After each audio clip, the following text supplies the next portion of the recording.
Hello, hi everybody. So I wanted to go live. Of course, I have been holding off on how I wanted to show up and do my YouTube. And the other day, I just prayed, Lord, use me as your voice. I've been wanting to get on YouTube and actually just start my channel, but I've had so many interferences, so many things. To take my glasses off because of glare that just hindered me. And there are a lot of things that just made me feel like, oh, I cannot get on here. What am I going to say? How am I going to talk? I don't have all of the aesthetics. And then I just heard God say, just do it.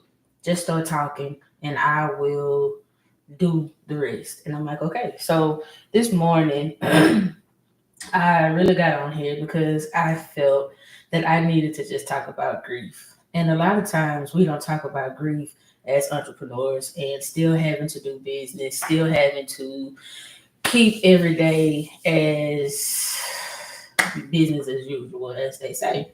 And a lot of times we feel that as entrepreneurs, we just only can show the aesthetics and show the good side of entrepreneurship. But I think that being realistic and being true to ourselves and being just authentic is that entrepreneurship is hard. Entrepreneurship is hard. Dealing with life issues is hard. And a lot of times we just tend to ball it up, cover it up, and act like it does not exist. I am here today to let you know that it does exist. It does exist.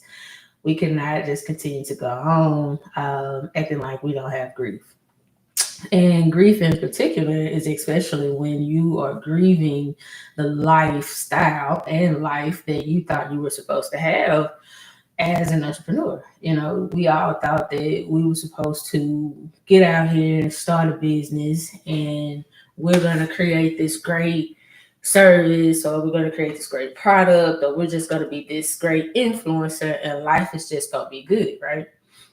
Uh, uh, Sometimes it work out like this. Sometimes God take you through different steps in order for you to get to that. And I myself can admit that God has allowed me to try on my own. But in this season, I feel like God was like, no, you're gonna have to try it my way. And although I would prefer God's way than my way, it hurts. It hurts. It hurts and it hurts a lot. It hurts a lot because you have to grieve who you once thought you were, who you once thought you wanted to be, and who you once thought you could portray yourself as or show up as in life.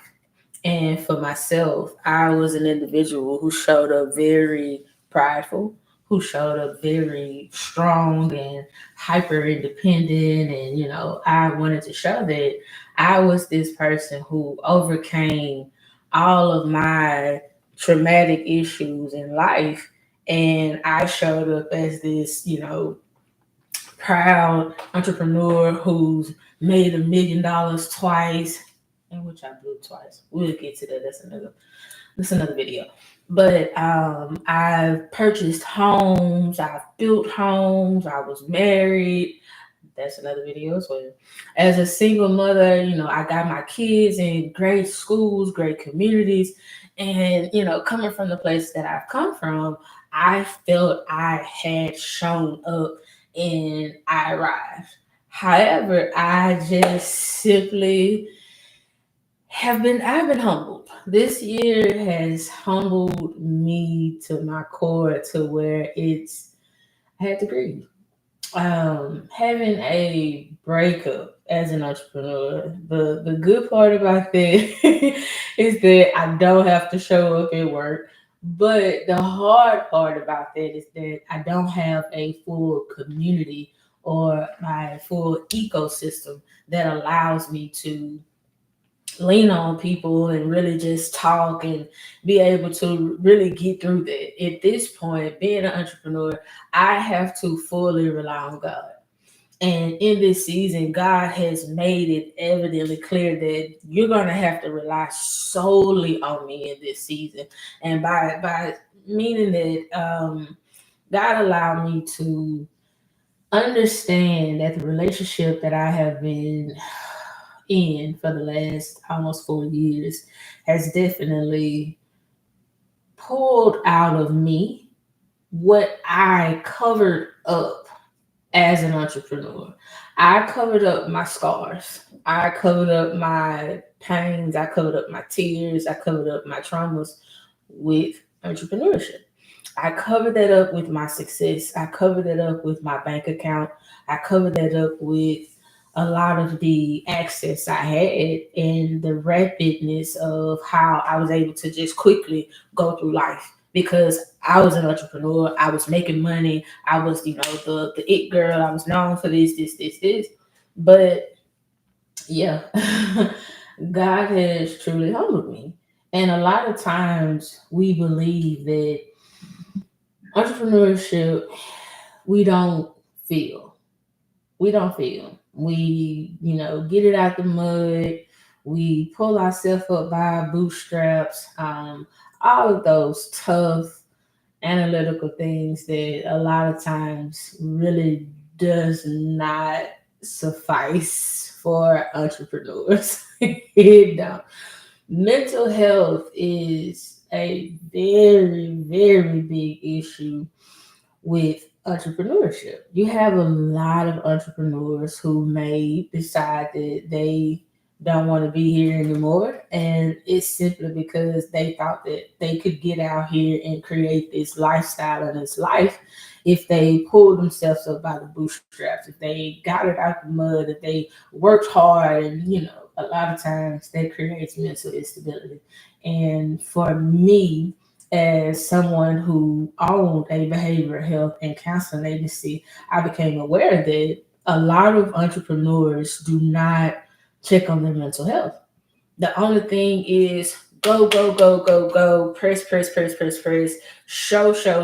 And only thing that we're showing are the aesthetics of what we assume people want to see in entrepreneurship. So for that, one thing I realized, I was like, no, I'm just gonna hide. I'm gonna hide because that's not real entrepreneurship. I've learned what true entrepreneurship. I've learned the highs. I've learned the lows, and even in the middle, I've also learned that this is hard. It's hard. It's hard doing it. It's hard um, being alone, isolated. You are constantly in your head. You're constantly in your thoughts. You're constantly worried. Am I good enough? Did I do this good enough? Will they receive me? How will they perceive me? Am I able to fully be myself and allow them to love me authentically? No. A lot of times as an entrepreneur, we feel that we have to hide. And a lot of that creates grief. So I want to finish my rambling on that, but I really want to talk about grief. And I really want to talk about grief in entrepreneurship because a lot of times we have to die to self. We have to die to self. And it's hard to die to self when everyone perceives you as the strong one. When you're perceived as the strong one, you're the one that everybody calls when they need help. You're the one everybody calls when they need money. You're the one everybody calls when they feel like you can solve the problem. You can solve the problem. And a lot of times we are drowning in our own problems that we refuse to grieve ourselves, our circumstances, and the loneliness. And the loneliness. Yeah. So another thing that I want to talk about grief is grief of a relationship while you are an entrepreneur.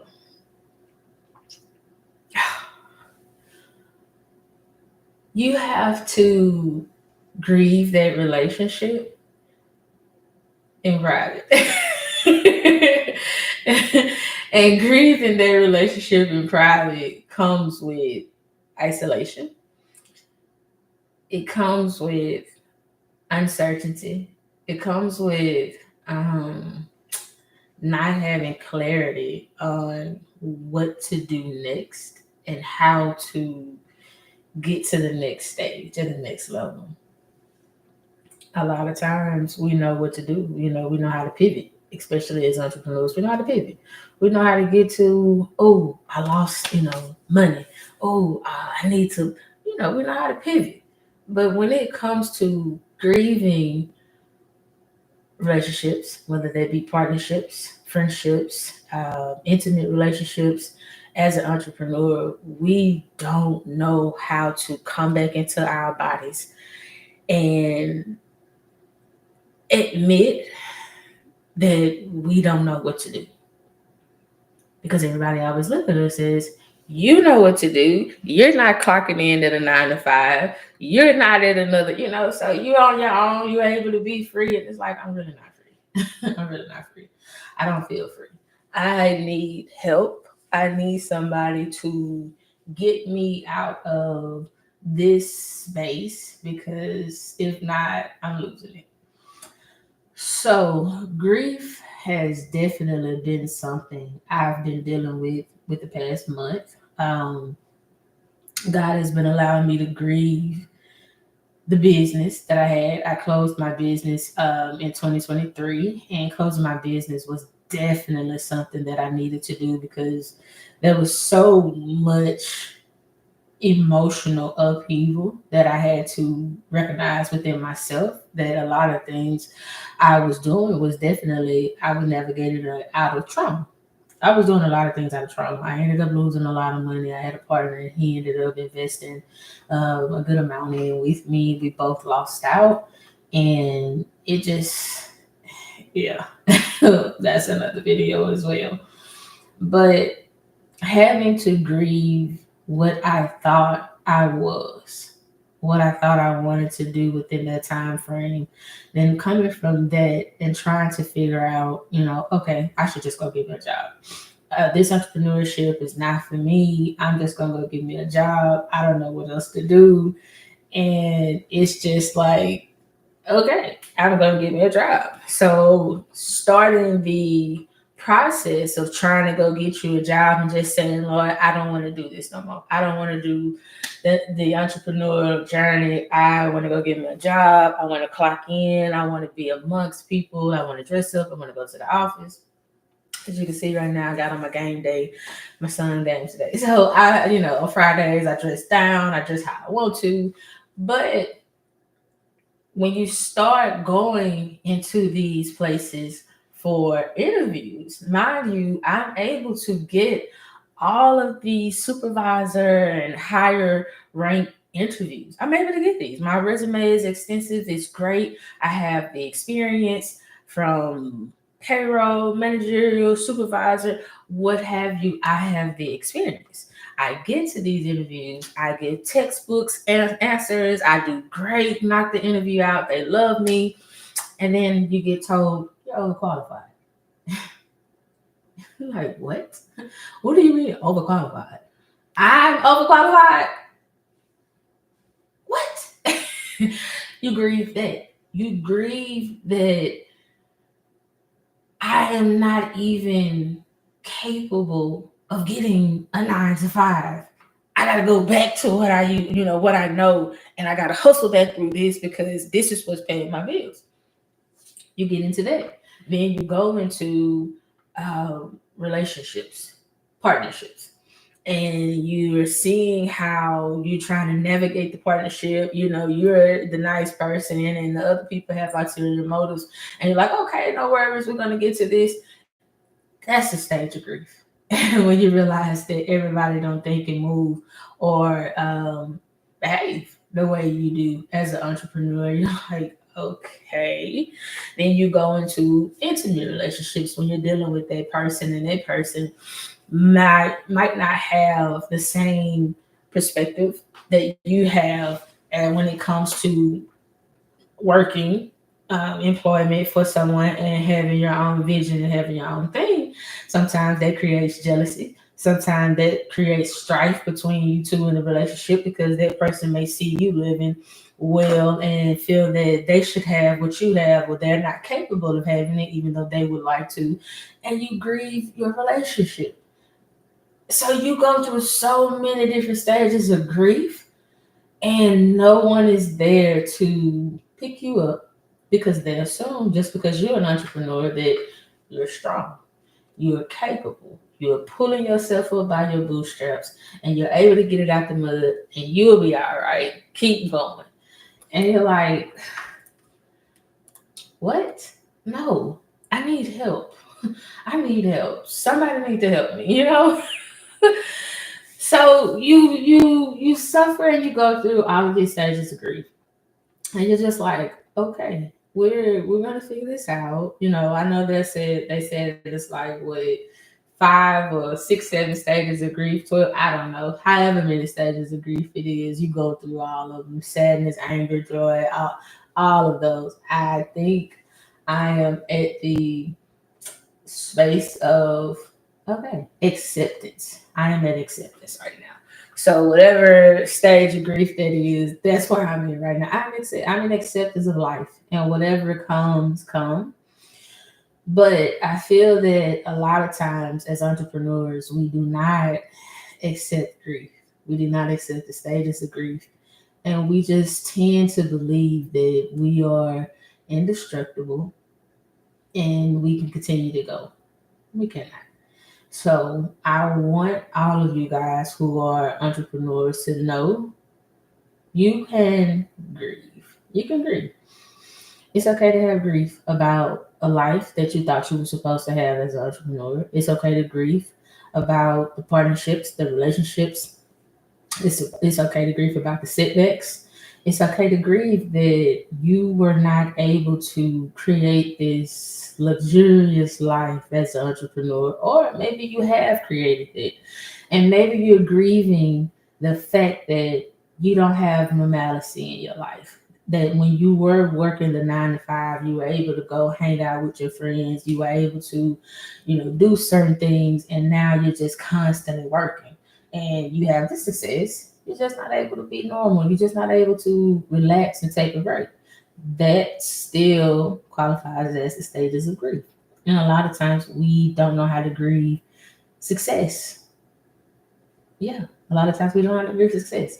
So I want you guys to know that it's okay to have grief. It's okay to grieve and move on. It's okay to acknowledge the grief. It's okay to know that we don't always have to be super strong. We don't always have to be super tough. We don't always have to pull ourselves up by our bootstraps. That we can simply relinquish all of that to God and say that I'll do it tomorrow. I'll start tomorrow. I will start it Sunday, whatever. But it's okay to take time to get your mental health together. It's okay to take time to know that it's okay to not know. And it's okay to just grieve. I want you guys to know, if no one tells you, I love you, I'm proud of you. I hope that you take time for you, and all is well. Bye, guys.